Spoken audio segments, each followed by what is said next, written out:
যশোরের অভয়নগরে আলাদা স্থানে পুকুরে ডুবে ২ শিশুর মৃত্যু। ডাক্তার শোভনের গাফিলতি, ক্ষুব্ধ জনগণ। আজ আনুমানিক সকাল ১০টার দিকে প্রেমবাগ ইউনিয়নের মাগুরা গ্রামে মাত্র ১.৫ বছর বয়সী শিশু আরিয়ান খেলার সময় বাড়ির পাশে পুকুরে পড়ে যায়। পরিবারের লোকজন দ্রুত উদ্ধার করে অভয়নগর উপজেলা স্বাস্থ্য কমপ্লেক্সে নিয়ে গেলে কর্তব্যরত চিকিৎসক তাকে মৃত ঘোষণা করেন। শিশুটির মামি রুবিনা বেগম জানান, আরিয়ানের মা বড় মেয়েকে স্কুলে দিয়ে বাড়ি এসে আরিয়ানকে না পেয়ে খুঁজতে থাকেন।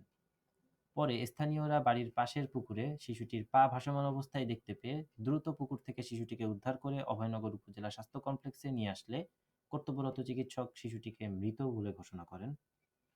অন্যদিকে আজ দুপুরে উপজেলার বুইকরা গ্রামে ১০ বছর বয়সী রুকসানা বাড়ির পাশের পুকুরে ডুবে যায়।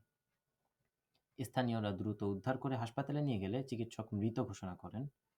তবে পরিবারের অভিযোগ, চিকিৎসকের অবহেলার কারণেই রুকসানাকে বাঁচানো যায়নি। এ ঘটনায় ক্ষুব্ধ জনগণ অভয়নগর উপজেলা স্বাস্থ্য কমপ্লেক্স অবরোধ করে।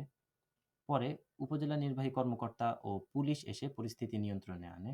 স্থানীয়দের দাবি, অভিযুক্ত চিকিৎসক ডাক্তার শোভন বিশ্বাসের বিরুদ্ধে আগেও একাধিক অভিযোগ ছিল। এমনকি তাকে বদলি করা হলেও বিশেষ ক্ষমতা বলে বারবার ফিরে আসে। এ সম্পর্কে হাসপাতালের পরিবার পরিকল্পনা কর্মকর্তা ডাক্তার আলিমুর রাজীব বলেন, দুটি শিশুই হাসপাতালে পৌঁছানোর আগেই মারা গেছে। তবে অভিযোগের ভিত্তিতে তদন্ত করে ব্যবস্থা নেওয়া হবে। এই মর্মান্তিক ঘটনায় পুরো এলাকায় শোকের ছায়া নেমে এসেছে। NNBD 24 desk report.